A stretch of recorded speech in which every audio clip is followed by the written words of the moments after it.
Assalamualaikum warahmatullahi wabarakatuh. Kami dari kelompok pertama akan mempresentasikan makalah kami yang berjudul Konsep Dasar Psikologi Dakwah.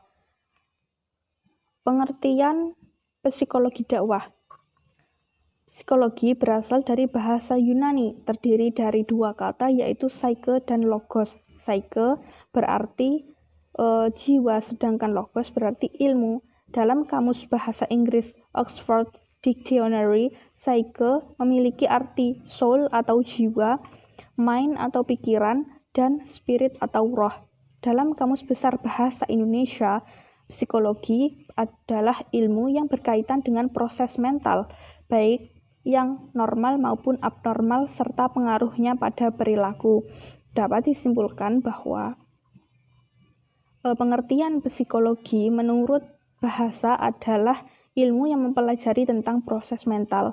Sedangkan secara istilah, psikologi terus mengalami perkembangan sehingga para ahli berbeda dalam mengemukakannya. Namun, kesimpulan dari psikologi secara istilah adalah suatu ilmu yang mempelajari tentang tingkah laku manusia, yang mana tingkah laku tersebut menjadi cerminan atas jiwanya. Yang selanjutnya adalah pengertian dakwah. Dalam bahasa Arab banyak sekali arti dari dakwah. Dalam Al-Quran sendiri berbagai arti, diantaranya ada anida atau menyeru dan memanggil. Ada yang berarti membela atau menegaskan, ada yang berarti doa, permintaan atau ajakan, mengajak ke jalan Allah, kaget dan mengajak ke kesesatan. Nah, sedangkan dalam kamus besar bahasa Indonesia, dakwah itu berarti penyiaran atau propaganda. Ada juga dalam kamus tersebut berarti penyiaran agama dan pengembangannya di kalangan masyarakat. Nah, dapat disimpulkan bahwa secara bahasa dakwah adalah seruan atau ajakan terhadap agama. Sedangkan secara istilah dakwah juga memiliki banyak sekali pengertian oleh para ulama.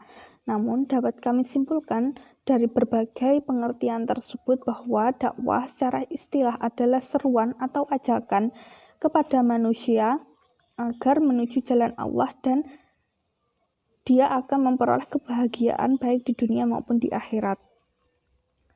Dari berbagai pengertian tersebut, maka psikologi dakwah diartikan sebagai ilmu pengetahuan yang membahas tentang tingkah laku manusia sebagai cerminan jiwanya untuk diajak, untuk diseru kepada jalan Allah Subhanahu wa Ta'ala sehingga mendapatkan kebahagiaan dan kesejahteraan di dunia maupun di akhirat. Yang selanjutnya adalah objek kajian psikologi dakwah. Dalam setiap ilmu pengetahuan, objek kajian itu ada dua, yaitu objek formal dan objek material. Objek material adalah objek yang berasal dari beberapa cabang ilmu yang sama, sedangkan objek formal adalah objek yang membedakan ilmu tersebut dengan ilmu yang lain. Objek material dari psikologi dakwah adalah manusia itu sendiri, sedangkan objek formal dari psikologi dakwah adalah tingkah laku manusia saat proses dakwah. Untuk poin selanjutnya, poin C, hubungan psikologi dakwah dengan ilmu yang lain. Yang pertama, hubungan psikologi dakwah dengan ilmu komunikasi. Komunikasi berasal dari bahasa Latin communication yang memiliki makna suatu hal yang dikomunikasikan. Sedangkan komunikasi dalam secara istilah dapat diartikan sebagai suatu pola yang mencakup komponen yang saling berhubungan antara satu dengan yang lainnya untuk mencapai tujuan tertentu. Salah satu contoh dari komunikasi yaitu dakwah. Dakwah merupakan salah satu contoh dari kegiatan komunikasi. Dakwah itu minimal mencakup mengandung unsur penyampaian pesan, informasi, menghibur atau mengingatkan. Sedangkan idealnya dakwah itu dapat mendorong seseorang untuk melakukan sesuatu perbuatan atau dakwah itu dapat mempengaruhi tingkah laku seseorang. Nah, oleh karena itu, dakwah dapat diartikan sebagai kegiatan komunikasi antara dai dan mad'u. Setiap hukum yang berlaku pada komunikasi juga berlaku pada dakwah.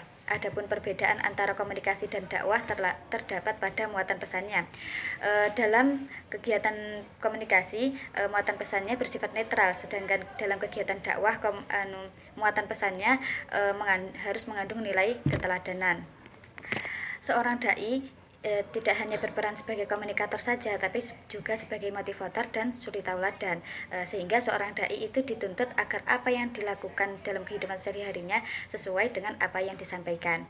Untuk yang kedua, hubungan psikologi dakwah dengan sosiologi. Sosiologi berasal dari bahasa Latin socius yang berarti kawan dan bahasa Yunani logos yang berarti berbicara. Sosiologi merupakan ilmu yang membahas tentang hubungan sosial antara sesama manusia atau biasa disebut interaksi sosial. Interaksi sosial itu terjadi saat adanya kegiatan komunikasi. Sedangkan dakwah sendiri telah dijelaskan sebelumnya bahwa dakwah merupakan kegiatan komunikasi antara seorang dai dan mad'u. Sosiologi itu sangat diperlukan untuk memahami situasi dan kondisi masyarakat sebagai objek dakwah. Dengan bantuan sosiologi, seorang dai itu dapat menganalisis struktur sosial yang berpengaruh pada tingkah laku mad'u, sehingga dai dapat menentukan pendekatan apa yang cocok ya pendekatan apa yang cocok yang diterapkan dalam kegiatan dakwahnya. Yang ketiga, hubungan psikologi dakwah dengan psikologi sosial. Psikologi sosial merupakan ilmu yang mempelajari tentang tingkah laku manusia. Psikologi sosial ini sangat dibutuhkan oleh seorang dai dalam membedah gejala sosial masyarakat yang sedang didakwahinya, sehingga dalam hal ini dakwah itu dapat dipahami sebagai peristiwa sosial. Yang keempat, hubungan psikologi dakwah dengan psikologi agama. Psikologi agama itu membahas tentang kesadaran beragama dan pengalaman beragama. Jika psikologi dakwah itu membahas tentang apa yang melatar belakangi tingkah laku manusia berkaitan dengan dakwah, sedangkan psikologi agama di sini membahas tentang seberapa besar keyakinan seseorang itu dapat mempengaruhi tingkah lakunya. Untuk poin D, yaitu manfaat dan tujuan mempelajari psikologi dakwah. Tujuan dari psikologi dakwah sendiri yaitu memberikan pandangan mengenai adanya perubahan tingkah laku atau sikap mental seseorang yang akan terjadi setelah mengalami proses belajar dan pendidikan. Secara lebih kompleks, tujuan dari psikologi dakwah yaitu untuk memberikan pandangan kepada para dai tentang pola dan tingkah laku para mad'u, sehingga akan memudahkan para dai untuk mengajak mereka kepada ajaran Islam. Di sini saya akan menjelaskan mengenai pendekatan psikologi dakwah. Apa sih yang dimaksud dengan psikologi dakwah? Psikologi dakwah dapat didefinisikan atau diartikan sebagai ilmu pengetahuan yang bertugas untuk mempelajari atau membahas tentang segala hidup kejiwaan, baik dai ataupun mad'u yang terlibat dalam proses kegiatan dakwah. Maka dalam hal ini, pendekatan psikologi dalam dakwah dapat dianalisis dari sudut psikologi. Karenanya, psikologi merupakan suatu disiplin ilmu praktis dan pengetahuan tentang perilaku manusia amat diperlukan untuk pengetahuan sisi-sisi psikologi dan kejiwaan manusia. Dan kenapa sih hal tersebut harus dilakukan? Karena untuk mencapai tujuan dakwah secara maksimal ke arah ajaran agama yang sempurna, sehingga dapat melakukan pendekatan-pendekatan secara psikologis yang bersifat fleksibel terhadap sasaran dakwah atau mad'u. Dan dalam hal itu, proses dakwah juga dapat dilihat sebagai kegiatan psikologis yang mencakup hal-hal sebagai berikut. Yang pertama yaitu penginderaan. Bagaimana sih kita itu dapat mendengar pesan-pesan yang telah disampaikan dalam dai tersebut, lalu dirangsang dalam pemikiran kita. Dan yang kedua yaitu bagaimana sih kita merangsang agar diterima, kemudian diolah di dalam benak mat'u yang dari suara atau pesan dakwah yang telah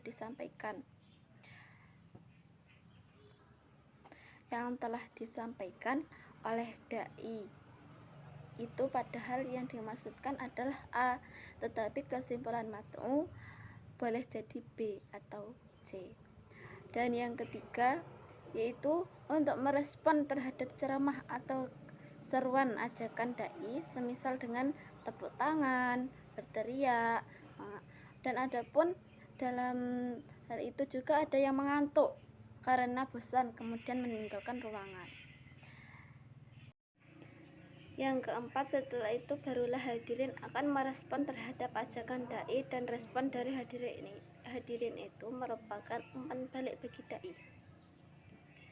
Dan oleh sebab itu diperlukannya pendekatan psikologi dakwah. Di dalam psikologi dakwah berusaha menganalisis gejala-gejala kejiwaan baik dai ataupun mat'u yang terlibat dalam proses dakwah tersebut. Mengapa sih dalam dakwah itu diperlukan pendekatan-pendekatan? Hal ini dikarenakan untuk mengajak mat'u untuk merespon pesan-pesan yang disampaikan dalam dai. Dan selanjutnya di sini saya akan menjelaskan mengenai pusat perhatian psikologi dakwah. Untuk memperoleh simpati dan pengaruh seseorang penerima pesan dakwah haruslah diperhatikan strategi dan cara untuk memperoleh simpatiknya. Salah satunya adalah memperhatikan unsur-unsur kejiwaan atau psikologi penerima dakwah tersebut. Dan adapun pusat perhatian psikologi terhadap proses dan objek dakwah sekurang-kurangnya meliputi 4 hal. Yang pertama yaitu bagaimana kita dapat menganalisa terhadap seluruh komponen yang terlibat dalam proses dakwah kepada dai. Yang kedua, bagaimana pesan dakwah menjadi stimulus yang menimbulkan respon mat'u. Yang ketiga, bagaimana penerimaan pesan dakwah oleh mat'u dan faktor-faktor apa atau personal dan situasional yang mempengaruhinya. Dan yang terakhir atau yang keempat yaitu bagaimana dakwah dapat dilakukan secara persuasif, yaitu proses mempengaruhi dan mengendalikan perilaku mat'u dengan pendekatan psikologis atau dengan menggunakan cara berpikir. Sekian yang dapat kami sampaikan. Apabila terdapat kekurangannya, kami mohon maaf. Wassalamualaikum warahmatullahi wabarakatuh.